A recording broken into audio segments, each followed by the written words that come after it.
प्यारे दोस्तों नमस्कार। कैसे हैं आप सभी और कैसी चल रही है आप लोगों की स्टडी। उम्मीद करूंगा आप सभी काफ़ी बेहतर होंगे और आपकी पढ़ाई भी लगातार बेहतर तरीके से चल रही होगी। तो जो आज का हमारा वीडियो होने वाला है ये आप सभी की लगातार डिमांड के ऊपर जो है ये वीडियो आया है।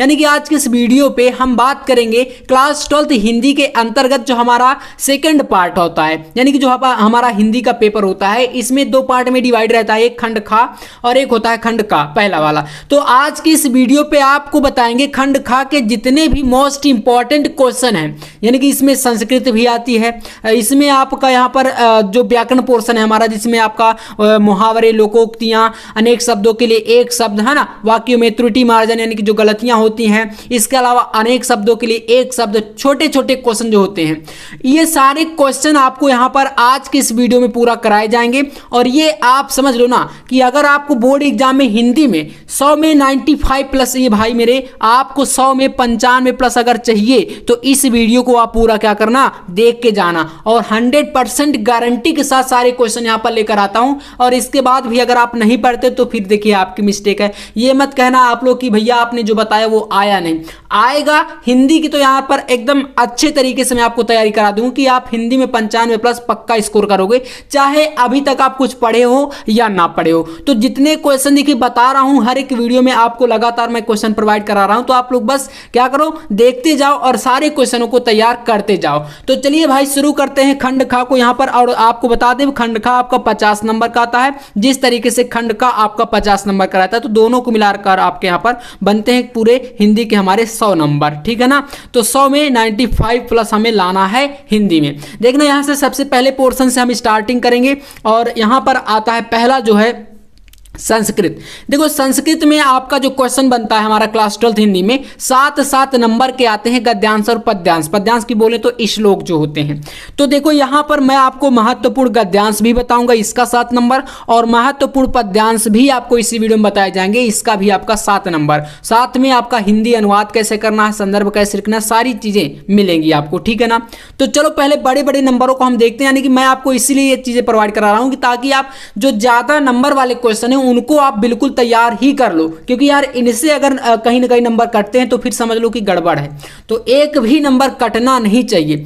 तो सबसे पहले देखिए आपके सामने एक यहां पर पैसेज दिया गया है, इसको पहचानेंगे, आपके सामने बताएंगे कैसे करना है। और ये इंपॉर्टेंट है। देखो ये इस वीडियो में जितने क्वेश्चन आपको करा रहा हूं सारे मैंने सिलेक्ट किए हैं, लगभग मान लो कि 2 से ढाई घंटे लगा है इन सारे क्वेश्चन को एक तरफ लिखने में और सारी चीजों को तैयार करने में। तो इतना तो आप मेहनत के लिए आप समझ सकते हैं कि आपको क्या करना है। चलिए फिर तो देखना यहां से दिया गया है याज्ञवल्क्यो मैत्रेयी मुवाच मैत्रेयी उद्यासनम अहम अस्मात् स्थानादस्मि ततस्तमे नया कात्यायनया विच्छेदम करवाणि इति मैत्रेयी उवाच। तो इसको देखो आप पढ़ सकते हैं, थोड़ा सा जो संस्कृत है उसको पढ़ने में आप समझ सकते हैं थोड़ा समस्या हुआ करती है, लगभग सभी लोग नहीं पढ़ पाते हैं। तो कहीं ना कहीं आपको थोड़ा सा पढ़ना है, अपने से प्रैक्टिस करनी है। अब देखो आखिरकार मेन तो हमारा पॉइंट यही आता है ना कि इसको समझना कैसे है भाई, कहां से लिया गया है। क्योंकि आपको 2 नंबर जो मिलते हैं वो संदर्भ लिखने के इसमें मिलते हैं और 5 नंबर भाई मिलता है आपका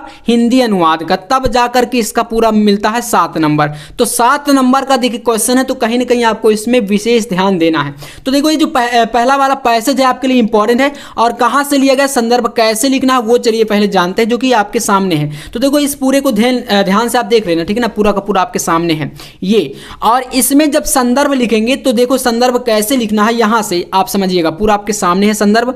तो लिखेंगे हम लोग यहां पर संदर्भ हेडिंग डाल देंगे आपको इसी प्रकार से। और जब कॉपी पर लिखेंगे तो देखो कॉपी पर लिखने का तरीका मैं आपको ऑलरेडी बताने वाला हूं, कॉपी के ऊपर सारा का सारा वीडियो जल्द आने वाले हैं। तो इसमें क्या करना है भाई, आपको रेड पेन तो यूज करना नहीं होता, सिर्फ और सिर्फ आपको काला और नीला पेन ही यूज करना होता है कॉपी पर। ये तो आपको पता है, 10th का एग्जाम आपने पहले ही दे रखा है। तो देखो लिखेंगे प्रस्तुत अवतरण, या लिख सकते हैं प्रस्तुत गद्य अवतरण, इतना भी कर सकते हैं। अपनी भाषा का इस्तेमाल करना, मैं जैसा कि हमेशा आपसे कहता हूं, इससे पहले भी एक हिंदी का वीडियो आपका आया था, उस पर आपने काफी अच्छा रिस्पांस दिया, तो इसलिए आपकी डिमांड थी कि भैया व्याकरण के ऊपर भी वीडियो लाओ। तो कहीं ना कहीं इसके लिए मुझे ये वीडियो लाना पड़ा। तो चलो फिर यहां पर लिखते हैं प्रस्तुत अवतरण हमारी पाठ्य पुस्तक संस्कृत दिग्दर्शिका। देखो जब आप कॉपी पर लिखोगे तो जो ये जैसे संस्कृत दिग्दर्शिका है इसको आप हाईलाइट कर दोगे, है ना, मतलब अलग पेन से, जैसे कि आप हेडिंग डालोगे काले पेन से, फिर इसको आप नीले से लिखोगे। तो जब ये मेन पॉइंट आएगा तो इसको आप फिर से काले से या अंडरलाइन भी कर सकते हो, वो थोड़ा सा अलग दिखता है। संस्कृत दिग्दर्शिका के आत्मज्ञा एवं सर्वज्ञ नामक पाठ से लिया गया। भाई ये पाठ का नाम है, यही मेन है संदर्भ में, इतना आपको याद रखना पड़ेगा, पहचानना पड़ेगा। तो जब इतना लिख दोगे तो 2 नंबर आपको यहां से मिल जाता है संदर्भ लिखने का, ठीक है ना। अब देखो इसका अनुवाद कैसे करेंगे, देखो संदर्भ का अनुवाद भी इंपॉर्टेंट, क्योंकि 5 नंबर तो अनुवाद के ही मिलने, हिंदी अनुवाद के। तो देखना आपको इसका अनुवाद कैसे करना है, यहां पर मैं आपको इसको अनुवाद को भी बताने वाला हूं। तो ये देखो आपका यहां से रहा अनुवाद। अब क्या करेंगे, आपको यहां पर सबसे पहले इसका अनुवाद का आपको डालना पड़ेगा यहां पर हेडिंग, ठीक है ना। हेडिंग आपको डालना इंपॉर्टेंट है। तो देखो सारी चीजें आपके सामने यहां पर है, और इसमें आप अनुवाद जब लिखेंगे तो आपको ये काले पेन से लिखना है कॉपी पर। मैंने कहने का मतलब समझ रहे हैं, हमेशा आपको काले नीले पेन का जैसे 2 पेन यूज करने हैं, तो कहीं ना कहीं आपको हेडिंग किससे डालना है, किससे आपको लिखना है, ये तो आप पहले ही जानते हैं, इतना तो बताने की जरूरत नहीं है क्योंकि आप 12th में पहुंच चुके हैं। तो देखो अनुवाद को भाई आप काले पेन से लिख देंगे, है ना, इस प्रकार से, और नीचे पटरी से आप लाइन भी खींचते जाया करिए, अंडरलाइन इस तरीके से, ठीक है।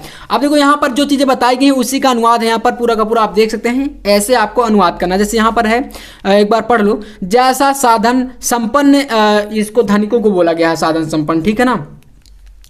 साधन संपन्न यानी धनिकों का जीवन होता है, वैसा ही तुम्हारा जीवन भी होगा।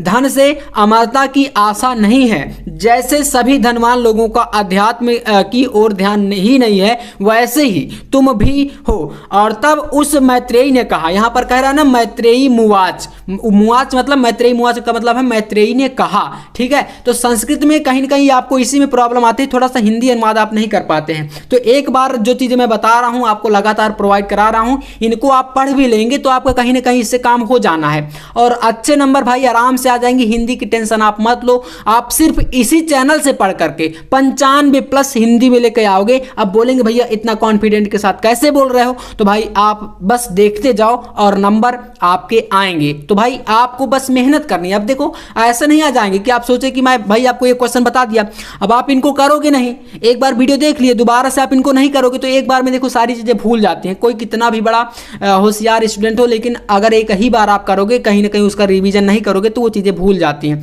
तो रिवीजन करना देखो इंपॉर्टेंट है, इसीलिए कह रहा हूं कि थोड़ा मेहनत करना आपका जरूर आएगा। तो ये हो गया आपका इसका देखो पूरा का पूरा हिंदी अनुवाद यहां तक आपको करना है, ठीक है ना। चलिए फर्स्ट आपका हो गया पहला वाला। दूसरा कौन सा देखो करना है आपको, सेकंड वाले को देखो यहां पर आपके सामने दिया गया है दूसरा नंबर, इसको भी समझना। अतीत प्रथम कल्पे जना एकम भी रूपम सौभाग्य प्राप्तम सर्वकार परिपूर्ण पुरुषम राजानुकुर्वन चतुष्पदा अपि सन्निपत्य एकम सिंहम राजानम कुर्वन् ततः शकुनिगणा हिमवत प्रदेशे एकस्मिन् पाषाण सन्निपत्य मनुष्येषु। तो चलिए ज़्यादा अब इसको पढ़ना नहीं है, बस इसको आप समझ लीजिए कि ये कहाँ से दिया गया और इसको मतलब लिखना कैसे। संदर्भ आपको मैंने बता दिया, संदर्भ एक बार पुनः से आप समझ लो क्योंकि ये दूसरे चैप्टर से आपका लिया गया, अलग अलग चैप्टर से। तो देखो चैप्टर का नाम इंपॉर्टेंट है और यही चीज़ तो होती है पहचानने का। अगर पहचान लिए तो भाई नंबर वहीं से मिलता है, क्योंकि 2 नंबर संदर्भ इसीलिए पूछता है कि आप पहचान पाए कि नहीं कौन से चैप्टर से है। तो देखो संदर्भ कैसे लिखना, संदर्भ आपके सामने यहाँ पर ये रहा। आप इसमें हेडिंग डालेंगे, संदर्भ लिखेंगे, प्रस्तुत गद्यांश या गद्य अवतरण ऐसा भी कर सकते हैं, मतलब अपनी भाषा का ज़्यादा से ज़्यादा इस्तेमाल करना है आपको, ठीक है ना। तो प्रस्तुत गद्यांश हमारी पाठ्य पुस्तक संस्कृत दिग्दर्शिका के कौन से पाठ से भाई, जातक कथा से, ठीक है ना। तो जातक कथा पाठ के उलूक जातकम से उद्धृत है, इतना आपको कर देना है। तो यहाँ पर आपको मिल जाएगा क्या, पूरा का पूरा इसका आपका 2 नंबर, ठीक है ना। तो 2 नंबर इसका मिला। अब आते हैं भाई इसका हिंदी अनुवाद करना है। तो देखो अनुवाद आपको जैसे कि मैंने बताया कि आपको हमेशा थोड़ा सा हेडिंग को अलग पेन से लिखना, जैसे इसको आप काले पेन से लिखेंगे जब कॉपी पर लिखेंगे। तो अब यहां पर क्या कह रहा भाई, अतीत प्रथम कल्पे जना एकम भी रूपम। तो देखो यहां पर बताया गया है कि विगत प्रथम कल्प में लोगों ने एक विद्वान सौभाग्यशाली और समग्र आकृति से परिपूर्ण पुरुष को राजा बनाया, ठीक है। चौपाइयों ने, अब यहां पर जंगल की बात करी गई। देखो जातक कथा पूरा चैप्टर जब आप पढ़ोगे तो समझ में आ जाएगा, काफी महत्वपूर्ण चैप्टर है, ठीक है ना। तो ये आपका हो गया। अब देखो किसको राजा बनाया था, चौपाइयों ने भी। इस स्टोरी को थोड़ा पढ़ लो तो भाई आप कहीं ना कहीं दिमाग में आपके चढ़ा रहेगा। ये एकत्र होकर एक शेर को राजा बनाया था और इसके बाद पक्षीगण, जो जंगल के सारे जिन्होंने राजा बनाया था, है ना, पच्चीगढ़ हिमालय प्रदेश में एक चट्टान पर एकत्र होकर बोले मनुष्यों और उसी प्रकार चौदायों में, यानी कि चौपायों को यहाँ पर आप कर सकते हैं, जो मतलब 4 पैरों वाले होते हैं ना, जानवर की बात करें तो चौपाए कर लीजिए यहाँ पर चौपायों में पशुओं राजा जाना जाता है। फिर अर्थात यहाँ पर ये जो चीज़ें हैं ना, थोड़ा सा इनके बारे में बताया गया। फिर मतलब हमारे बीच कोई राजा नहीं है, राजा के बिना रहना उचित नहीं है ना। आज मतलब जैसे कि आज के टाइम पर तो ये सब चीज़ें नहीं होती, लेकिन फिर भी आप आज के टाइम पर भी देखिए तो कहीं ना कहीं हमारा जैसे देश है तो हमारे जो प्रधानमंत्री होते हैं है ना, अगर प्रदेश की बात करें तो मुख्यमंत्री होते हैं, तो कहीं ना कहीं उनके अंडर में तो सारा का सारा सिस्टम चलता है। तो ऐसे ही पहले के टाइम पर ये चलता था, ठीक है ना। अब आज भी आप कहानियाँ सुनते होंगे तो बोलते हैं ना कि जंगल का राजा कौन होता है, तो भाई शेर होता है। ऐसे ही ये सभी स्टोरी यहाँ पर बना के बताई गई है। तो ये चीज आपको यहाँ पर देखो अनुवाद में लिखना है इसका, ठीक है ना, ये वाले दूसरे वाले का, तो इसको आप कर लीजिएगा, बहुत ज्यादा इंपॉर्टेंट है। और मैंने मतलब ये रिपीटेड क्वेश्चन ही लिए हैं, काफी सारे जो क्वेश्चन रिपीट होते हैं उनको ही यहाँ पर सेलेक्ट करके मैं आपको बता रहा हूँ। और लगातार वीडियो भाई आती रहेंगी। 95+ का जो हमारा टारगेट है वो सिर्फ हिंदी में ही नहीं, इंग्लिश में भी, फिजिक्स में भी, केमिस्ट्री में भी मैं आपको दिलाऊंगा, लेकिन उसके लिए भाई मेहनत करनी पड़ेगी। आपके पास जो बचा हुआ टाइम है उसमें आप जी जान लगा के जो 3 महीने लगभग बचे हैं, 3 से 4 महीने, उसमें आप जान लगा दो, कहीं ना कहीं आपको बहुत ही अच्छा रिजल्ट देखने को मिलेगा। तो चलिए फिर तीसरा यहां पर देखो, 3rd नंबर दिया गया है भाई आपके सामने। देखो ये आपको मैं एक बार करा चुका था, लेकिन फिर से समझो। देखो संस्कृत से साहित्यम सरसम व्याकरण च सुनिश्चितम तस्य गद्य पद्य च लालित्यम भावबोध सामर्थ्यम अद्वितीयम श्रुति माधुर्य वर्तते किम बहुना चरित्र निर्माणात् यदृशी सत्प्रेरणाम संस्कृत वाङ्मयं ददाति न तादृशीं किंदित्यत मूलभूतानां मानवीय गुणानां यादृशी विवेचना संस्कृत साहित्ये वर्तते न अन्यत्र तादृशी। अब पूरा इसको पढ़ लीजिएगा। देखो यहाँ कहाँ से लिया गया है, इसका संदर्भ कैसा होगा वो इंपॉर्टेंट है। देखो संदर्भ मैंने आपको 2 बार लिख के बता दिया कैसे लिखना है। अब देखो ये थोड़ा सा अलग चैप्टर से, तो क्या करेंगे आप लिखेंगे इसको, जैसे कि आपको ये तीसरे वाले का लिखना है, ठीक है ना। मान लीजिए आपको इसका लिखना है संदर्भ, तो क्या लिखेंगे आप, लिखेंगे कि प्रस्तुत गद्यांश हमारी पाठ्य पुस्तक संस्कृत दिग्दर्शिका के, और यहां पर बस पाठ का नाम चेंज हो जाएगा। जैसे ये दूसरा वाला था आपका तो ये जातक कथा से था, और जो तीसरा वाला है ये पाठ का नाम है आपका संस्कृत भाषाया महत्तम, ठीक है ना। आपके पास संस्कृत में एक चैप्टर है संस्कृत भाषाया महत्तम, तो उसी चैप्टर से लिया गया। तो बस यहां पर ये चीज चेंज हो जाएगी, बाकी पूरा का पूरा जो संदर्भ रहेगा वो ऐसा ही रहेगा। तो ऐसा लिखने पर ये भी आपका 2 नंबर यहां से क्या है मिल जाएगा, ठीक है ना। तो ये आपका कंप्लीट हुआ। अब देखो इसका अनुवाद कैसे करना है, तो ये अनुवाद इंपॉर्टेंट है ना। तो अनुवाद के लिए भाई आप हेडिंग डालोगे अनुवाद, और यहां पर लिखोगे, कह रहा है कि संस्कृत साहित्यम सरसम, तो लिखेंगे संस्कृत का साहित्य क्या भाई सरस है, यानी कि सरल है, आसान है। इसके बाद कह रहा है व्याकरण सुनिश्चितम, व्याकरण भाई इसकी क्या है सुनिश्चित है, तो इसका व्याकरण क्या है सुनिश्चित है। ऐसे यहां पर कह रहा है तस मतलब होता है इसका या उसका, तो इसके गद्य और पद्य में क्या है चा लालित्य भाव बोध सामर्थ्यम, मतलब कि इसके गद्य और पद्य में लालित्य भावों को स्पष्ट करने की क्या है शक्ति है, सामर्थ्य है। कह रहा ना यहाँ पर सामर्थ्यम, सामर्थ्य मतलब होता है शक्ति। अद्वितीयम, अद्वितीय का मतलब होता है यहाँ पर बोल सकते हैं मतलब एक बहुत ही अनुपम बोले तो, है ना, सबसे अलग, जो अन्य किसी में ना हो। श्रुति माधुर्य वर्तते, और इसकी अनुपम इसमें क्या है अनुपम श्रुति मधुरता है, ठीक है ना। कह रहा किम बहुना, मतलब इससे ज्यादा और क्या कहें, किम बहुना का मतलब इससे अधिक, अधिक कहने से क्या यहाँ पर बताया गया कि चरित्र निर्माणार्थ, चरित्र के निर्माण के लिए, यादृशी का मतलब होता है जैसी, चरित्र के निर्माण के लिए जैसी सत्प्रेरणा संस्कृत वाङ्मयं ददाति, संस्कृत भाषा जैसी सत्प्रेरणा देती है चरित्र के निर्माण के लिए, ना अन्यत्र तादृशी, तो ऐसी सत्प्रेरणा और किसी जगह या किसी भाषा में नहीं है जैसी सत्प्रेरणा संस्कृत भाषा देती है। तो मैं उम्मीद करूंगा आप लोग समझ पा रहे होंगे यार। इसमें देखो चीज़ों को क्या करना है, थोड़ा बहुत मिस्टेक सबसे होती है, मैं मानता हूँ, ऐसा नहीं है कि जो किताबों में पूरा पूरा लिखा है वही चीज़ आप लिख के आएंगे। आपको क्या करना है भाई, मैं फिर से बता रहा हूँ, हर वीडियो में आपसे कहता हूं कि आप अपनी भाषा में लिख के आना, ठीक है ना, अपनी भाषा में लिख के आना है। एक बार क्या करो आप देखो पूरे इस पैसेज का जो जैसे कि आप यहां पर मैं आपको बता रहा हूं, या आपके पास जो किताबें हैं जो आपके टीचर पढ़ाते हैं उनको आप एक बार ध्यान से समझ लोगे। जैसे ही आप उसको अच्छे से समझ लोगे तो वो चीज़ आपके माइंड में देखो छप जाती है। ठीक है ना, मतलब एक स्टोरी की टाइप से समझा करो कि आखिरकार इसमें क्या हुआ था, क्या बताया गया था। जैसे आपको फिल्में कोई देखते तो आपको याद हो जाती है ना, वैसे ही आप पढ़ाई को भी लिया करो। तो ये देखो आपको जैसे तैयार हो गया, अब फिर क्या करेंगे, उसको लिखने का प्रैक्टिस अपने से करो, ठीक है। तो जो चीजें थोड़ा थोड़ा सा वर्डों को देखो और ये सोचो दिमाग में कि यार इस वर्ड में ये कह रहा, तो कहीं ना कहीं ये स्टोरी इस तरीके से बनेगी, तो आपके माइंड में आ जाएगा। फिर उसको आप अपनी भाषा से क्या कर दोगे, लिख दोगे, और वही चीजें आपको नंबर दिलाएंगी, ठीक है ना। तो चलिए फिर ये आपका कंप्लीट होता है यहां से। अब बढ़ते हैं हम लोग यहां पर अगले पर। तो देखो यहां से क्या भाई, आपका ये पूरा का पूरा अनुवाद अभी चला था। जैसे यहां पर है दूसरे साहित्य में नहीं है, और यहां पर क्या करा था, दया, दान, शौचम, औदार्यम, अनसूया, क्षमा, अन्य, चोनेक गुणः अस्या साहित्यस्य अनुशीलेन संजायन्ते। तो यहां पर यही बताया गया कि दया, दान, पवित्रता, उदारता, निंदा, न क्षमा करना और क्षमा और दूसरे अनेक गुण इस साहित्य में अनुशीलन से उत्पन्न होते हैं। बस यही इसका क्या था, आपका हिंदी का इसका था अनुवाद, इस पैसेज का, ठीक है ना, हिंदी अनुवाद। तो आई होप आपको ये समझ में देखो आ रहा होगा। और मैं देखो हमेशा वही चीजें आपको बताता हूं जो कि आपको समझ में आ जाए। देखो कहीं ना कहीं हर एक टीचर को ऐसा करना चाहिए, या कोई भी हो, अगर आप किसी को पढ़ा रहे हैं तो एक स्टूडेंट के नजरिए से आपको छात्रों को पढ़ाना चाहिए। कि आप ये सोचो कि अगर मुझे समझ में आ सकता है या मुझे किसी चीज को समझ में ये प्रॉब्लम आ रही है, तो अगले पर्सन को भी वो प्रॉब्लम आ रही होगी। क्योंकि लगभग बात करें तो भाई पढ़ाई में लगभग काफी सारे स्टूडेंट जो होते हैं दिमाग लगभग सेम होता है, लेकिन वो इंटरेस्ट नहीं लेते, इसलिए लगता है कि यार ये बच्चा कमजोर है। कमजोर कोई नहीं होता, बस इंटरेस्ट की बात होती है। तो चलो यहां से समाप्त होता है आपका गद्यांश। अब पद्यांश की बात करेंगे, और यहां पर आपको कराए जाएंगे 5 सबसे ज्यादा महत्वपूर्ण श्लोक, ठीक है ना। 5 सबसे इंपॉर्टेंट श्लोक आप यहां पर आपको बताए जाएंगे। तो चलिए इस श्लोक को जानते हैं, कौन कौन से श्लोक आपको पढ़ने, और अगर ये 5 कर लेते हो तो 7 नंबर यहां से भी आपका फिक्स हो जाएगा। तो पहला आपके सामने देखो यहां पर दिया गया है, कौन सा, समझिएगा, पहला वाला श्लोक। इसमें कह रहा है कि जल बिंदु निपातेन क्रमशः पूर्यते घटा सह हेतु सर्व विद्यानाम धर्मस्य चा धनस्य चा। आपने इसको पढ़ा होगा, ठीक है ना, और अगर नहीं पढ़े तो भाई पढ़ लेना, काफी ज्यादा ये इंपॉर्टेंट है।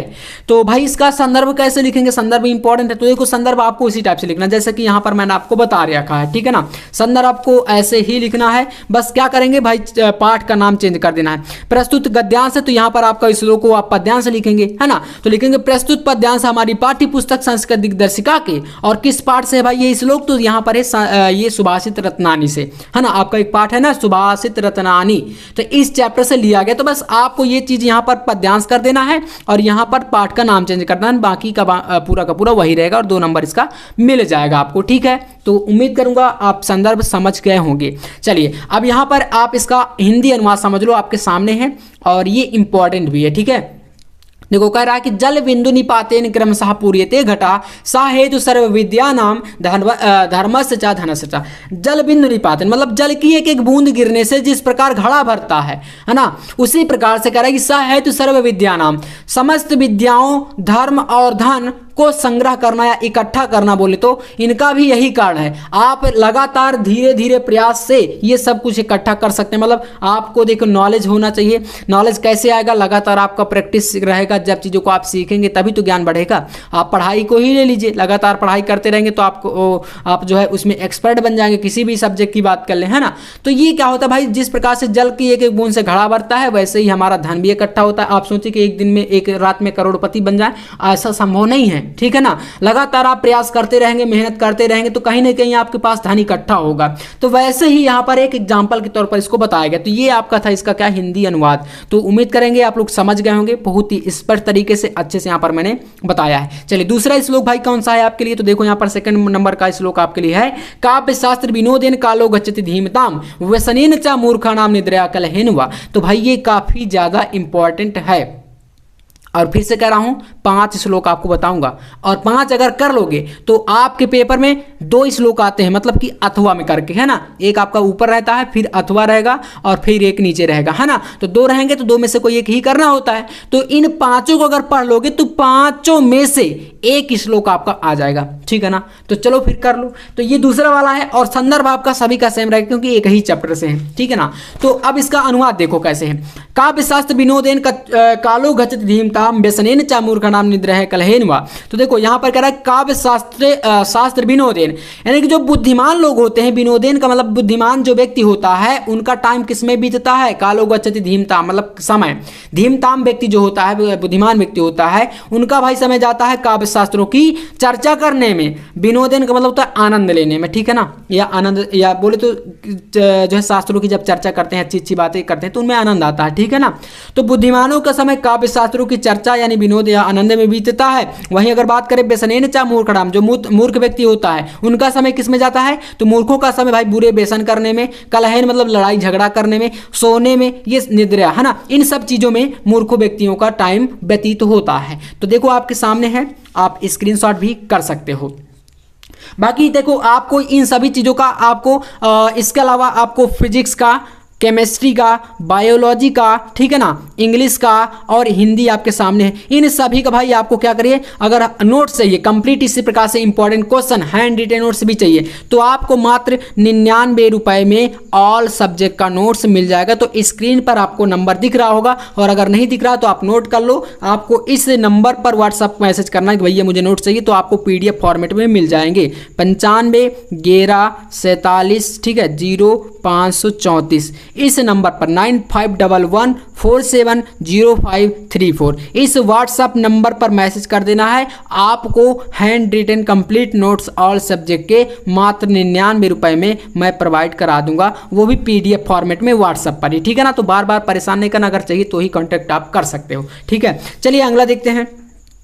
यहाँ पर आपके सामने तीसरा देखो दिया गया है श्लोक, ना चौरहार्य ना राजहार्य, ना चौरहार्यम ना राजहार्यम ना भ्रात भांजम ना च भारकारी वे कृते वर्धते, यहाँ पर वर्धते कर लो, ठीक है ना। एवं नित्यम विद्या धनम सर्व प्रधान धनम, इसका मतलब क्या है, संदर्भ वही रहेगा जो कि मैंने आपको शुरू में बता दिया, एक ही चैप्टर से, इसलिए पाठ का नाम तो चेंज नहीं होगा।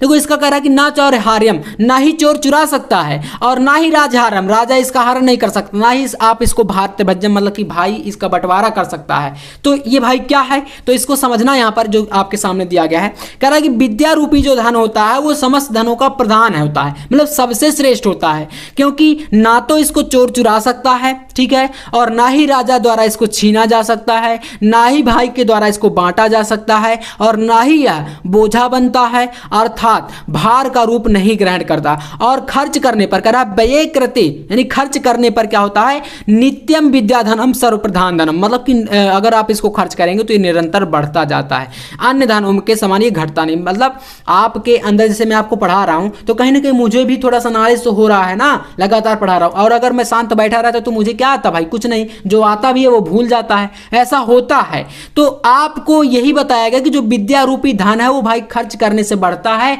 और आपके अंदर वो बढ़ता ही जाता है, घटता नहीं है। चाहे उसको आप किसी भाई को नहीं बांट सकते, यानी कि उसका बंटवारा नहीं कोई भाई करा सकता है ना ही उसको कोई चोर चुरा सकता आपके माइंड से। तो ये चीजें यहां पर समझाई गई हैं, ठीक है। तो आई होप इसका अर्थ आप लोग समझ गए होंगे। चलिए तो तीसरा हो गया, बढ़ते हैं अगले पर। तो नंबर 5 आपके सामने देखो दिया गया है, इसमें 5वें नंबर को देखेगा ध्यान से, कह रहा है कि परोक्षे कार्य हंतारम प्रत्यक्षे प्रियवादिनम वज्रते तादृशम मित्रम विस्कुंभम पयोमुखम। इसका मतलब कह रहा है, संदर्भ आपको ऐसे लिखना जो कि मैंने बता दिया कि प्रस्तुत पद्यांश हमारी पाठ्य पुस्तक संस्कृत दिग्दर्शिका, हिंदी के संस्कृत दिग्दर्शिका के अंतर्गत, या बोले तो जो आपका पाठ है ना सुभाषित रत्नानी नामक पाठ से अवतरित है, ऐसा लिख देना है। अब देखो आप अनुवाद इसमें समझो, क्योंकि अनुवाद ही सबसे इंपॉर्टेंट है। तो यहाँ पर लिखना है परोक्षे कार्य हंतारा, मतलब जो पीठ पीछे हमारा काम बिगाड़ने वाले होते हैं, प्रत्यक्षे प्रियवादिनम, और हमारे सामने भाई अच्छा अच्छा मीठा मीठा बोलते हैं। प्रत्यक्ष जो है मतलब सामने जब आ जाते हैं वो अच्छा बोलते हैं, और पीठ के पीछे भाई बुराई करते हैं। तो यही बताएगी कि जो पीठ पीछे काम बिगाड़ने वाला हो और सामने मीठा बोलने वाला हो, ऐसे मित्रों को बोला गया है भाई, कह रहा है कि वजते तादसम मित्रम विषकुंभम पयोमुखम, ऐसे मित्र को आप उसी प्रकार छोड़ दो या छोड़ देना चाहिए जैसे विष से भरे, विष मतलब जहर है ना, जहर से भरे घड़े को जिसके ऊपरी भाग पर दूध लगा हो। यह भाव यहाँ पर यह बता रहा है कि ऊपरी भाग मतलब चाहे ऊपर से दिखने वाले चाहे जैसे अच्छे हों, लेकिन अंदर से अगर वो विष के समान हो तो उनको हमें त्याग देना चाहिए, छोड़ देना चाहिए, ठीक है ना। तो ये चीज यहाँ पर इसमें बताया गया है। तो उम्मीद करेंगे आप समझ पा रहे होंगे और समझ भी गए होंगे, ठीक है ना। अब इसके बाद भी अगर समझ में नहीं आता तो यार मैं क्या करूं, क्या बताओ, आप ही बताओ क्या करूं। मैं कुछ नहीं कर सकता, क्योंकि मैं अपनी तरफ से बहुत ही अच्छा प्रयास कर रहा हूं, मुझे पता है। और जो बच्चे समझ पा रहे होंगे उनको भी पता होगा कि कहीं ना कहीं आपके लिए बहुत ही बेहतर चीज़ें मैं प्रोवाइड कराता हूं और इतनी सारी मेहनत सिर्फ आपके लिए कर रहे हैं, ठीक है ना। तो इतना आप समझ सकते हैं और आपको अब हेल्प करना चाहिए, ठीक है ना। आप अपना काम करते जाइए, वीडियो को लाइक वगैरह कर दीजिए, चैनल पर नए हैं तो सब्सक्राइब आप कर लिया करो, क्योंकि यार आपको ऐसे वीडियो यहाँ पर मिलते हैं, डेली मैं प्रोवाइड कराता हूँ। तो देखो वैसे ही हमारे सामने मीठी मीठी बातें करने वाले किंतु पीठ पीछे हमारे जो काम बिगाड़ने वाले होते हैं, मित्र रूपी ऐसे शत्रुओं को हमें क्या करना चाहिए, अपनाना नहीं चाहिए, हम उनको जो है छोड़ देना चाहिए, इनको विनष्ट कर देना चाहिए, ठीक है। ये चीज़ हो गई।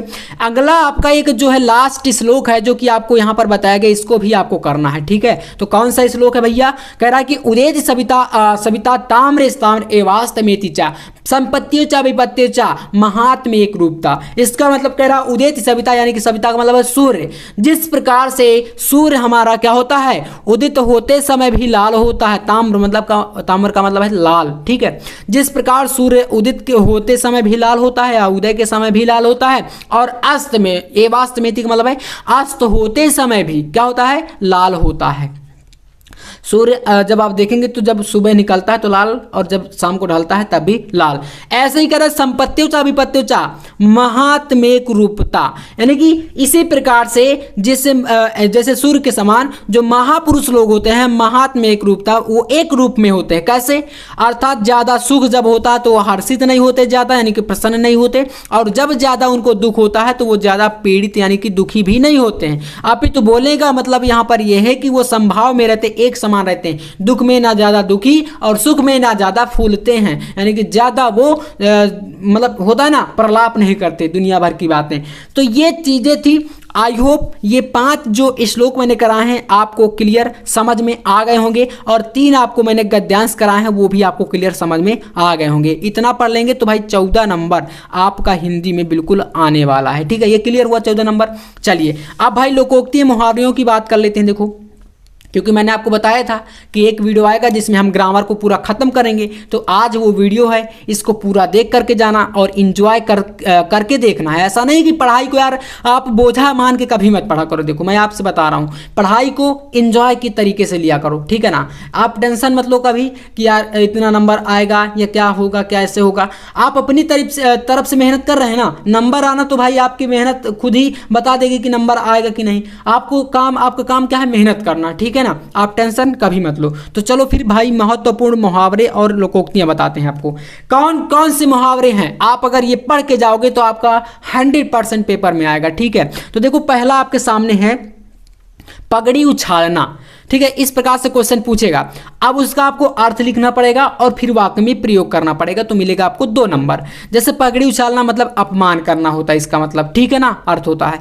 वाक्य प्रयोग कैसे होता है भाई, इसका वाक्य प्रयोग देखो, तुम्हें संत पुरुषों की पगड़ी उछालना शोभा नहीं देता। अपने वाक्यों में कोई भी वाक्य बना दो यार, कोई दिक्कत नहीं है, बस आप इतना समझदार हो, है ना। मेन चीज होता है अर्थ निकालना या अर्थ लिखना, तो अर्थ आप समझ लो और वाक्य आप कोई भी बना के चले आना, कोई दिक्कत नहीं है। तो पगड़ी उछालना मतलब होता है अपमान करना, ये हो गया। सेकंड नंबर देखो आपके सामने दिया गया है पौ बारह होना, काफी ज्यादा इंपॉर्टेंट है, ठीक है ना। ये सारे के सारे जो बता रहा हूँ 25 के लगभग आपको बताएंगे, और ये सबसे ज्यादा महत्वपूर्ण थे इसलिए मैंने इनको सेलेक्ट किया है, ठीक है। तो पौ बारह का मतलब होता है काम बनाना या सफलता मिलना, ठीक है ना, काम बनना या सफलता मिल जाना। तो इसका वाक्य प्रयोग देखो जो कि इंपॉर्टेंट है, 1 नंबर इसका मिलता है क्योंकि 2 नंबर का मुहावरे लोकोक्तियां आती हैं और 1 नंबर आपका वाक्य प्रयोग का मिलता है। तो इस प्रकार से दोनों को मिलाकर 2 नंबर का आपका ये आता है।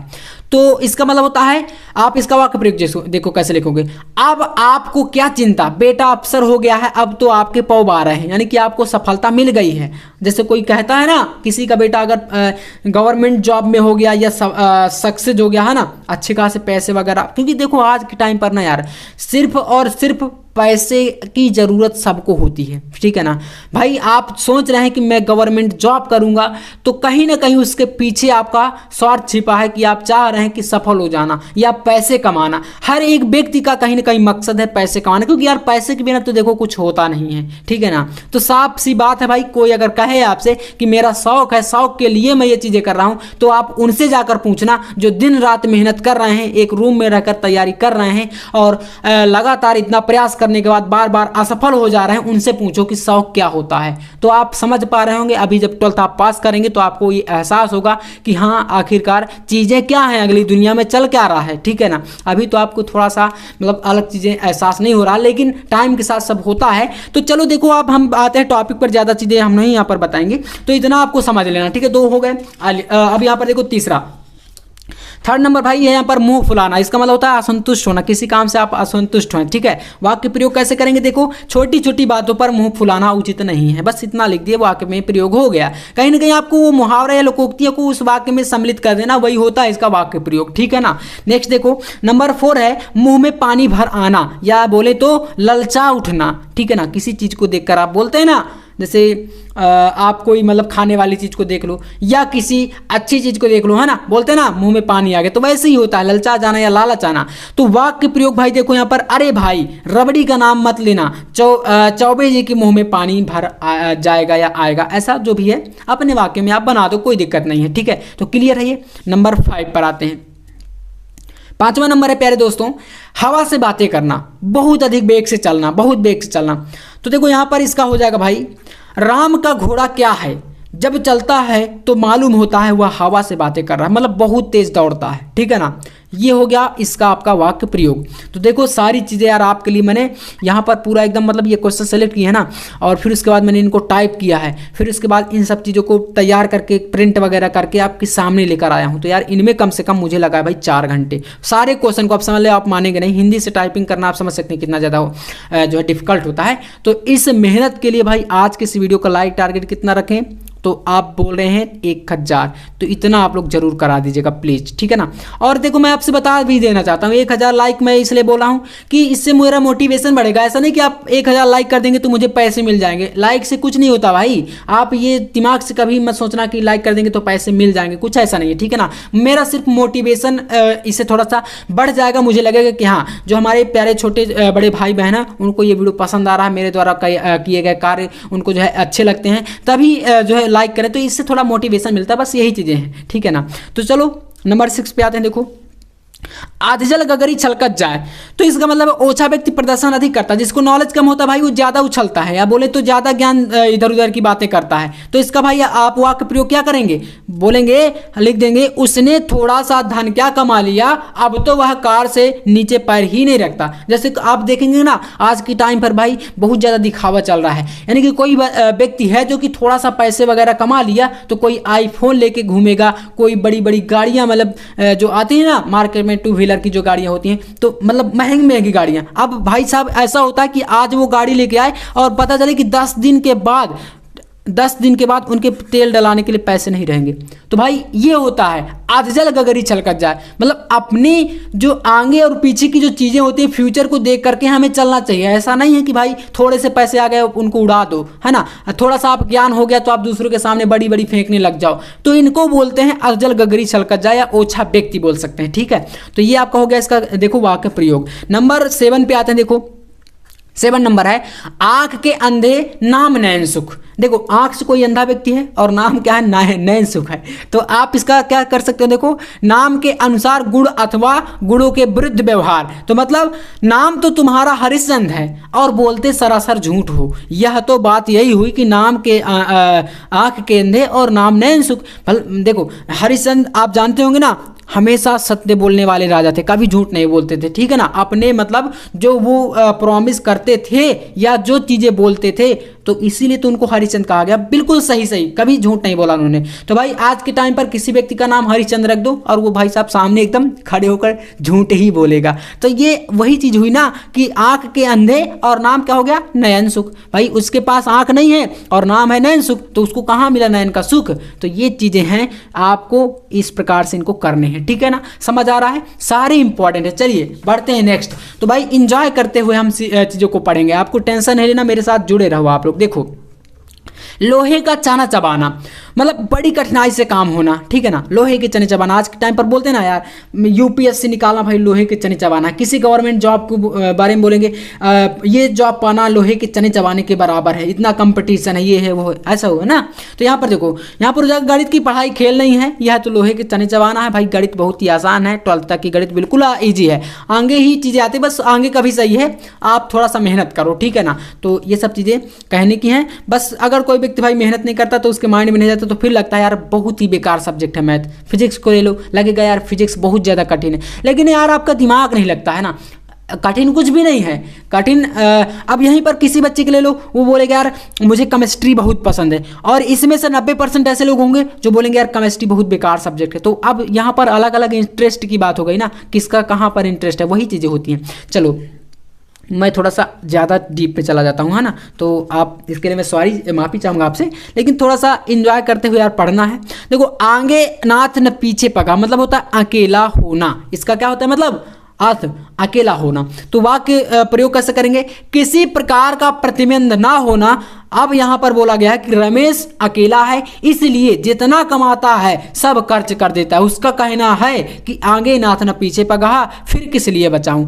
होता है ना आज के टाइम पर भी आप देखे होंगे कई सारे लोग ऐसे होते हैं जो अपने घरों में पैसे नहीं देते, मतलब कमाएंगे और इतना ज़्यादा खर्च कर देंगे, अपने घर में मम्मी पापा या किसी जो पर्सन है उनको जो है वो चीज़ें नहीं देते। मतलब ये होता है ना कि वो आगे पीछे का सोचते नहीं है, सिर्फ अपना देखते हैं। तो यहाँ पर ये हो गया आपका आगे नाथ न पीछे पगा बोलेंगे, ठीक है ना। ये कहावतें आपने गांव में अक्सर बोली जाती हैं, ठीक है। चलिए तो नंबर 10 पे आते हैं। इसमें बताया गया आम के आम गुठलियों के दाम, तो इसका होता है दोहरा लाभ, ठीक है। आम के आम मतलब आम भी खाया और गुठलियों के भी दाम हमने निकाली, तो भाई दोहरा लाभ हो गया ना। तो इसका मतलब ये हो गया अखबार पढ़ कर उसकी रद्दी बेच दिया करो और आम के आम गुठलियों के दाम, ऐसा होता है ना। अखबारों को आप पढ़ते हैं और भाई इकट्ठा करते जाते हैं, फिर जो इसकी रद्दियाँ जो होती हैं उनको भी बेच देते हैं, तो भाई दोहरा लाभ हो गया। ये आपका हो गया इसका आम के आम गुठलियों के दाम, तो दाम निकाल के आना। चलिए तो नेक्स्ट यहाँ पर आधा तीतर आधा बटेर, भाई बेमेल मिश्रण, ठीक है ना। तो मतलब तीतर जो होता है और बटेर जो होता है लगभग मतलब होते एक ही प्रजाति के हैं, लेकिन उनमें फर्क क्या होता है, एक जो है तीतर जो होता है वो थोड़ा बड़ा होता है देखने में, और बटेर जो होता है वो थोड़ा छोटा होता है। तो यहाँ पर बेमेल मिश्रण हो गया है ना, एक दूसरे से मैच नहीं कर रहे हैं। इसका जो वाक्य प्रयोग होगा वो हो जाएगा राज्य सरकार का को आधा तीतर आधा बटेर कहना उपयुक्त है, ठीक है ना। तो ये क्योंकि राज्य सरकार के पास पूरा पूरा स्वामित्व भी नहीं है ना, कुछ चीज़ें हैं जो केंद्र सरकार देखती है, कुछ चीज़ें हैं जो राज्य सरकार देखती है। तो ये आपका हो गया इस प्रकार से इसका वाक्य प्रयोग, ठीक है। नेक्स्ट आते हैं नंबर 12 दिया गया भैया, कह रहा है कि ऊंची दुकान फीके पकवान, मतलब इसका हो गया केवल बाहरी दिखावा। अब जैसे होता है कि दुकान देखने में बहुत अच्छी है, सुंदर है बाहर से, लेकिन अंदर जाओगे भाई उसमें जो आपको चीज़ें मिलेंगी वो थोड़ा सा थर्ड क्वालिटी में रहेंगी। तो यही हुआ गया ना कि बाहर से तो देखने में बहुत अच्छा दिख रहा है, लेकिन अंदर भाई साहब उसमें जान नहीं है। तो मतलब इस कॉलेज का नाम बहुत सुना था। अब होता है ना काफ़ी सारे लोग जो है कॉलेज का नाम रहेगा यार उस कॉलेज में बहुत अच्छी पढ़ाई होती है, लेकिन जब आप वहाँ पर जाएंगे पता चलेगा असलियत कि यार वहाँ पर तो सिर्फ नाम चल रहा है, ठीक है ना। तो ये है कि इस कॉलेज का नाम तो सुना था, पर यहाँ के रंग ढंग देख करके यही कहना पड़ता है कि ऊंची दुकान फीके पकवान, ठीक है। तो ये टोटल हमारे यहाँ से हो गए 12। बढ़ते हैं जल्दी से इनको कंप्लीट करते हैं, और आज के इस वीडियो में पूरा ग्रामर एकदम समाप्त हो जाएगा। धैर्य के साथ बने रहना, आपका जो 50 नंबर है वो बिल्कुल क्लियर होने वाला है।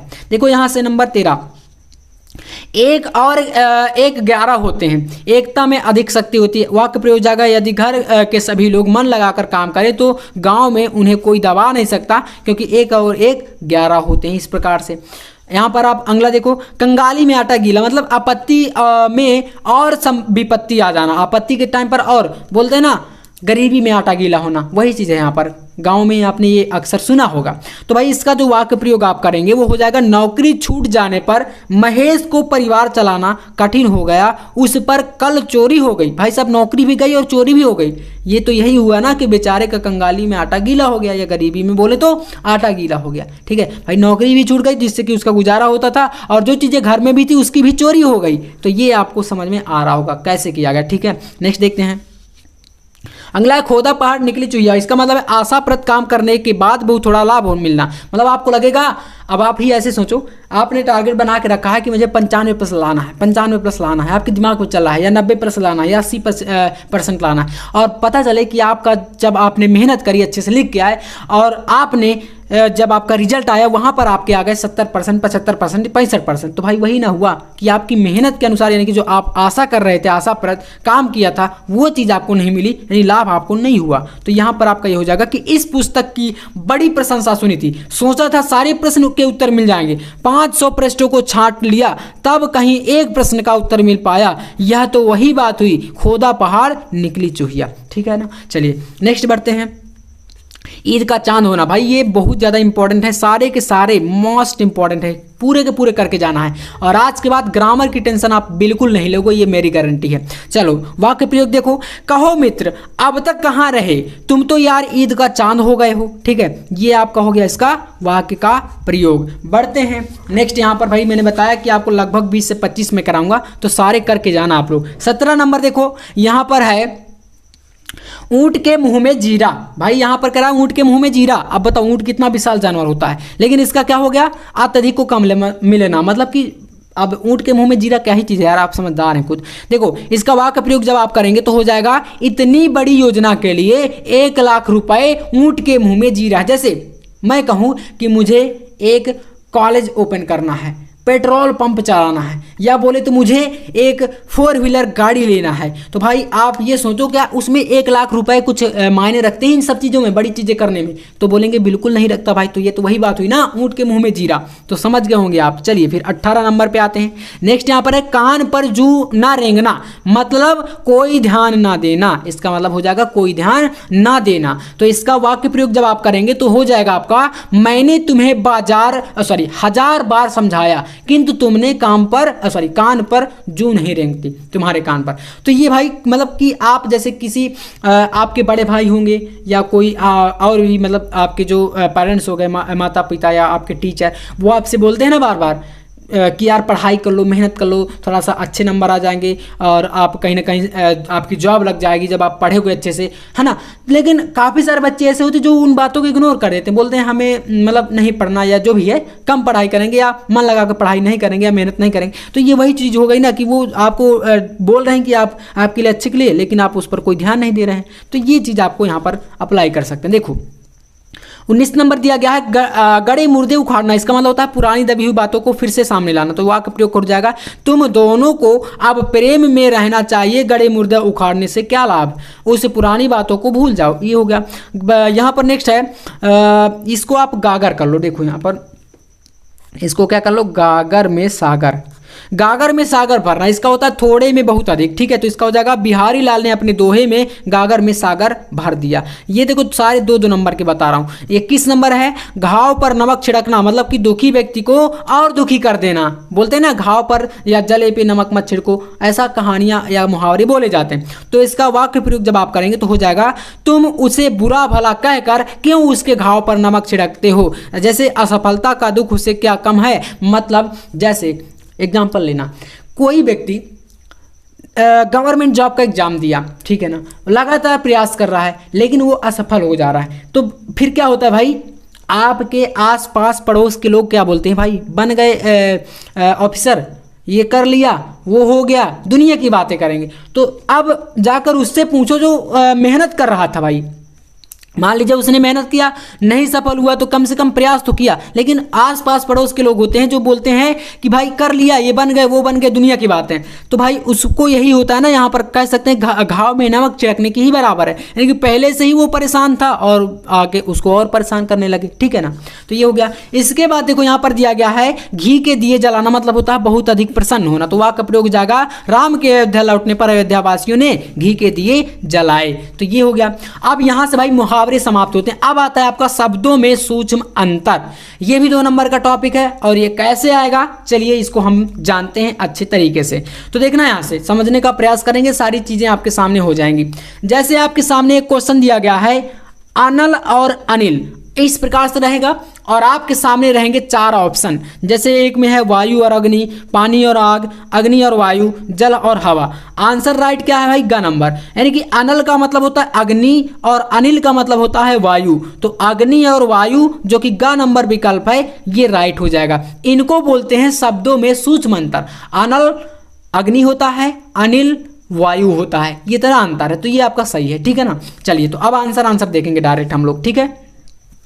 सेकंड है अम्ब अम्बु, इसका मतलब होता है ख नंबर। अम्ब का मतलब होता है माता, अम्बु का मतलब होता है जल। तो ख नंबर विकल्प आपका यहाँ पर सही है। अगले क्वेश्चन पे आते हैं, आय और आयु। तो भाई इसके आपके 4 ऑप्शन देखो यहाँ पर है, आना, उम्र। तो आयु का मतलब उम्र तो होता है, तो यही आपका सही हो जाएगा। दिमाग आप लगाइए। आय का मतलब होता है आना, और यहाँ पर या आमदनी भी बोल सकते हैं, ठीक है ना। सॉरी, आना नहीं होगा इसका, आमदनी, आय मतलब जो आपकी पूरी कमाई होती है उसे बोलते हैं ना आमदनी गांव की भाषा में। और आयु का मतलब उम्र होता है। तो उम्र आपको लास्ट में देखना, दोनों में रही है, लेकिन आमदनी मैच नहीं कर रहा था, तो ये आपका सही हो जाएगा ख नंबर, ठीक है। तो आप कर लेंगे ख नंबर विकल्प आपका यहाँ पर सही है। अगला है उपकार और अपकार। तो उपकार का मतलब होता है भलाई और अपकार का मतलब होता है बुराई। तो भलाई और बुराई आपका कौन से विकल्प में है? तो बोलेंगे ग नंबर में है भैया। तो हमारा ग नंबर विकल्प क्या हो जाएगा? बिल्कुल करेक्ट हो जाएगा। इसको आप टिक कर लो, ठीक है ना। चलिए तो नेक्स्ट देखते हैं। अगला क्वेश्चन है यहां पर कच और कुच। कच का मतलब है केस और कुच का मतलब है स्तन। तो यहां पर केस और स्तन जो कि आपका है ख नंबर, ठीक है। तो ये आपका सही हो जाएगा इसमें। नेक्स्ट है कपट और कपाट। कपट और कपाट। तो कपट का मतलब होता है धोखा, बोलते ना तुम उसके साथ कपट कर रहे हो, तो या छल भी बोल सकते हो आप लोग। तो कपट का मतलब धोखा, और कपाट का दरवाजा। तो धोखा और दरवाजा आपके सामने कौन सा है? तीसरे वाले में है, ठीक है ना। तो यही सही है, इसको कर लो आप लोग। नेक्स्ट क्वेश्चन, ग्रह और गृह। अब आप लोग जाके देखना अभी अपने फ्रेंड से, किसी से भी, कहीं ना कहीं उनको भी अभी ये चीज़ें पता नहीं होंगी। क्या आप बोलना भाई ग्रह और गृह में क्या अंतर है, ठीक है ना। ये होता है ना, एक में आपका गा करके ऐसे रा उड़ा है और एक में आपका गा करके ऐसे रा उड़ा है, ठीक है। ये आपको ऋषि पढ़े ना, जब आप पढ़ते हैं ऋषि आता है, ठीक है ना। 12 खड़ी जो होते हैं बोलते हैं, आप उनको पढ़ते हैं तो वो होता है ना RI, इसकी मीनिंग होती है RI, ठीक है ना। तो ये गृह बोलते हैं। जैसे ग्रह विज्ञान की जो बुक होती है ना, आप बोलते हैं ना, इसी प्रकार से लिखा रहता है ग्रह विज्ञान, तो आप उसको ग्रह विज्ञान बोलते हैं। लेकिन इसका री पढ़ेंगे गृह विज्ञान, और ये आपका रा होता है, ये होता है ग्रह के लिए, ठीक है ना। तो इनमें यही फर्क होता है। जैसे आपका ग्रह जब लिखा जाएगा तो ये लिखा जाएगा, और गृह के लिए ये होता है, ठीक है ना। इन दोनों में ये फर्क है। तो इनका मतलब क्या है? तो ग्रह का मतलब होता है घर, और ग्रह का मतलब होता है नक्षत्र, ठीक है ना। तो घर और नक्षत्र का नंबर में है, ये आपका सही है, ठीक है। नेक्स्ट देखो, जलज और जलद। तो यहाँ पर जलज का मतलब होता है कमल, और जलद का मतलब होता है बादल। तो यहाँ पर ख नंबर ऑप्शन बिल्कुल सही है, इसको टिक कर लो आप लोग, ठीक है ना। जितने बता रहा हूँ ना इंपॉर्टेंट है, करके जाना, एक भी छोड़ना नहीं, वरना आपको मार पड़ सकती है। चलिए फिर 9th नंबर है पास और पास। इनमें सा में फर्क है, ठीक है। तो पास का मतलब तो आप जानते हैं निकट हो जाएगा। दूसरे वाले पास का मतलब होता है जाल फेंकना, जाल, ठीक है ना। पास तो यहाँ पर ऊंचा है, एक में निकट है, एक में दूर है, एक में जाल है। तो यहाँ पर देखो निकट, पास का मतलब निकट होता, तो पहले में निकट फंस गया, लेकिन ये दूसरा वाला ऊंचा था और एक जाल था, तो जाल वाला सही। तो इसलिए ख नंबर विकल्प यहाँ पर आपका सही हो जाएगा, ठीक है ना। 10th नंबर है पंथ और पथ। पंथ और पथ। तो पंथ का मतलब क्या होता है भाई? संप्रदाय होता है, या किसी धर्म की बात करें तो, है ना। धर्म होता है ना संप्रदाय। तो पंथ का मतलब संप्रदाय, और पथ मतलब होता है रास्ता या मार्ग। तो मार्ग यहाँ पर मैच कर गया, तो ख नंबर फिर आपका ये सही हो गया, इसी को कर लीजिए। तो ख नंबर विकल्प आपका सही है इसमें। अगला देखो, नेक्स्ट है मेघ और मेध, दोनों में फर्क है, ठीक है। तो यहाँ पर ख नंबर बादल और यज्ञ सही है, ठीक है। इसके बाद देखो नेक्स्ट यहाँ पर दिया गया है 12 नंबर स्वर्ण और सवर्ण। स्वर्ण है और सवर्ण है। तो स्वर्ण का मतलब सोना हो जाएगा, और सवर्ण का मतलब होता है उच्च जाति या ऊंची जाति। तो यहाँ पर आपके सामने घ नंबर ऑप्शन में सही है, इसको कर लीजिए आप लोग, ठीक है। ये सही है। नेक्स्ट यहाँ पर देखो बिहग और बिहंग। बिहग का मतलब होता है पक्षी, और बिहंग का मतलब तोता। तो पक्षी और तोता ख नंबर आपका ये विकल्प होता, ठीक है। तो चलो फिर कर लो इसको यहाँ पर ख नंबर। अगला देखो यहाँ पर बढ़ते हैं नेक्स्ट क्वेश्चन पर भाई। अगला है यहाँ पर जिसमें कि दिया गया है अंश और अंश, देखो दोनों में क्या क्या फर्क है आप समझ पा रहे हैं, इनमें दोनों में क्या फर्क है। एक में आपका देखो यहाँ पर सरौता ये बोलते हैं, एक में सिटी वाला सा, इनको हमने पहले पढ़ा था बचपन में, ठीक है ना, क्लास 1 में 2 में इनको हमें बताया जाता था। तो ये आपका शरीफा भी बोल सकते हैं यहाँ पर ऐसे, है ना, तो कंफ्यूज मत होना, इनमें दोनों में आपको सामने दिख रहा है कौन सा फर्क है। तो एक अंश का मतलब होता है भाई कंधा और दूसरे अंश का मतलब होता है हिस्सा। तो कंधा हिस्सा आपका ग नंबर में से ये है, तो यही को आपका सही हो जाएगा, इसको कर लो आप लोग, ठीक है, ये हो गया। अगला देखो 15 नंबर दिया गया है अन्न और अन्य। अन्य का मतलब होता है दूसरा, है ना, अन्य बोलते हैं ना, अन्य और भी हैं, अन्य ये है वो, दुनिया की चीज़ें आप हिंदी में पढ़े होंगे, ये सब आपका हिंदी के वर्ड हैं जिनका आपको नॉलेज होगा ही, बहुत बार आप पढ़ रहे हैं, आप 12th में आ गए ये सब चीज़ें पढ़ते पढ़ते। तो अन्न का मतलब होता है भाई अनाज या दाना, और अन्य का मतलब होता है दूसरा, तो ये आपका अनाज और दूसरा जो कि आपके सामने है का नंबर ऑप्शन में, ठीक है, इसको कर लो आप लोग, सही है। नेक्स्ट आप यहाँ पर देखो अगला क्वेश्चन, तो 16 नंबर दिया गया है अचार और आचार। देखो अचार आचार, आचार आप जानते हैं मुरब्बा, ठीक है, आचार आचरण को बोलते हैं, सदाचार शिष्टाचार, ठीक है। तो आचार का मतलब मुरब्बा और आचार का मतलब आचरण या शिष्टाचार, तो यहाँ पर ख नंबर का ऑप्शन हमारा इसमें क्या है, बिल्कुल करेक्ट है, इसको कर लेना, ठीक है।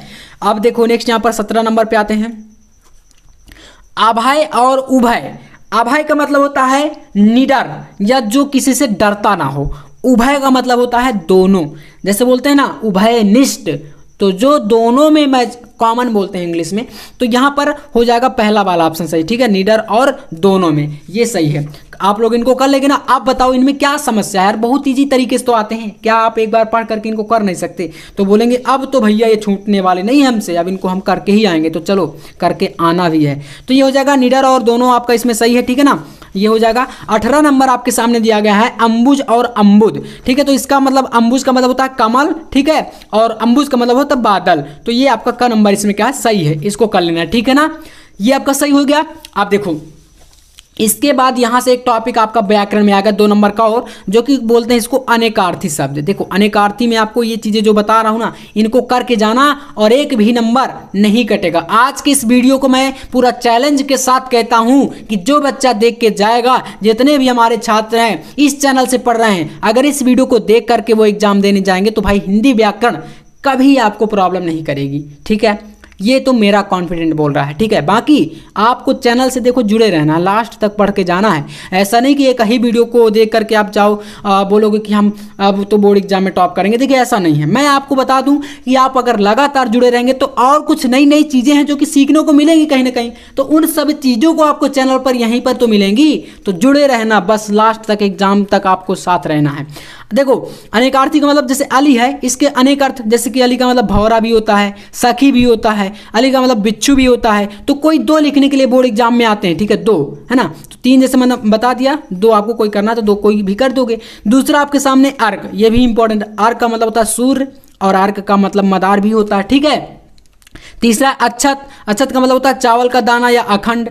उत्तर का मतलब होता है जवाब या भविष्य, ठीक है। कर का मतलब होता है हाथ या किरण, है ना, तो 2 अर्थ आपको बता रहा हूँ, 2 ही आपके बोर्ड एग्जाम में आने हैं, तो इनको आपको याद कर लेना है, ठीक है। नेक्स्ट यहाँ पर देखो कनक, सोना या धतूरा, और इन सभी का नोट्स अगर आपको चाहिए पूरा कंप्लीट PDF फॉर्मेट में, तो मात्र 99 रुपये में आपको मैं Hindi, English, physics, chemistry, biology सारे सब्जेक्ट दे दूंगा। तो दिए गए आपको इस नंबर पर कॉन्टेक्ट व्हाट्सएप पर मैसेज करना है 9511470534 9511470534। इस व्हाट्सएप पर नंबर पर मैसेज करना है कि भैया मुझे नोट्स चाहिए। आपको मात्र 99 रुपये में हिंदी का भी मिलेगा, इंग्लिश का भी मिल जाएगा, ऐसे ही कंप्लीट पूरे इंपॉर्टेंट क्वेश्चन और पूरा सॉल्यूशन के साथ, ठीक है, बायोलॉजी सारे सब्जेक्ट का, तो ये आप ले सकते हैं। चलिए नेक्स्ट यहाँ पर बढ़ते हैं अगले क्वेश्चन पर। देखो अगला क्वेश्चन यहाँ पर क्या है, कर्ण। कर्ण का मतलब होता है भाई कान, और कर्ण एक नाम भी है जो कि कुंती का पुत्र था, आप जानते हैं, दुर्योधन का मित्र, है ना। एक कर्ण भाई समकोण की भुजा को भी बोलते हैं, है ना, कर्ण। पाइथागोरस प्रेम पढ़े हैं ना आप लोग, कर्ण स्क्वायर बराबर लंब स्क्वायर प्लस आधार स्क्वायर, तो ये 3 हो गए इसके अनेकार्थी शब्द। अगला है काल। काल का मतलब होता है समय या मृत्यु। कांड का मतलब होता है घटना, अध्याय, समूह, ये हो गए। गो, अगला है गो का मतलब होता है गाय या इंद्री, तो ये हो गया। इसके बाद देखो अगला नेक्स्ट यहाँ पर आपके सामने है 11 नंबर। 11 नंबर है गुरु। तो यहाँ पर गुरु का मतलब अलग अलग अर्थ कौन कौन से होंगे देखो। तो गुरु का आपका हो जाएगा यहाँ पर अध्यापक या बड़ा, ठीक है ना, अपने से बड़े को भी आप गुरु बोल सकते हो, ठीक है, क्योंकि बड़ों से कुछ ना कुछ सीखने को मिलता है। अगला है दल, दल का मतलब समूह या पत्ता। नेक्स्ट है यहाँ पर द्विज, द्विज का मतलब होता है पक्षी, दांत, ब्राह्मण, क्षत्रिय और वैश्य, ठीक है, ये द्विज को बोलते हैं। नग होता है भाई, नग का मतलब होता है यहाँ पर पर्वत या नगीना या वृक्ष भी बोलते हैं। अगला है नाग, इसको बोलते हैं सर्प या हाथी। पत्र है तो इसको बोलेंगे पत्ता या चिट्ठी। जनक भाई पिता को बोलते हैं और राजा जनक आप जानते हैं उनको, है ना, ये हो गया। अगला है लक्ष्य, लक्ष्य को बोलेंगे प्रयोजन या उद्देश्य या निशाना, 3 इसके होते हैं अनेकार्थी, ठीक है ना। सारंग यहाँ पर होता है तो भाई सारंग होता है मोर या सांप या कोयल। नीरज इसको बोलते हैं जलज, अंबुज, कमल। चंद्रमा शशि, चांद, चंद्र, सुधांशु, ठीक है, ये आपके इसको हो गए 3 से 4 अनेकार्थी। तो भाई जो भी आपको अच्छे लगे, मैं ये इसलिए बता रहा हूँ ज़्यादा से ज़्यादा, कोई आपको बोर्ड एग्जाम में देखो 2 ही लिखना है, लेकिन आपको जो इजी लगे उनको आप कर सकते हैं। और यहाँ पर मैं आपको 30 से 35 इनको बताऊँगा जिनको कि आपको पूरा करके जाना है और इससे बाहर नहीं आएगा। तो चलिए नेक्स्ट देखते हैं। 22 नंबर है भाई अग्नि। अग्नि का मतलब आग होता है, पावक भी होता है, अनल भी होता है। अगला देखो खल, खल का मतलब होता है दुष्ट व्यक्ति को बोलते हैं खल। दुर्जन, अधम, ये हो गया। कुल का मतलब होता है समस्त या वंश या केवल। ख का मतलब होता है पक्षी, तार, गंधर्व, वाण। तात का मतलब पिता, पूज्य या बड़े भाई, भाई या मित्र। दाम का मतलब होता है मूल, धन, माला, रस्सी। मित्र का मतलब होता है दोस्त, सखा, सहयोगी। वन का मतलब क्या होता है भाई, इसके अनेकार्थी क्या होंगे, तो जंगल, किरण, वाटिका, मकान, ठीक है ना।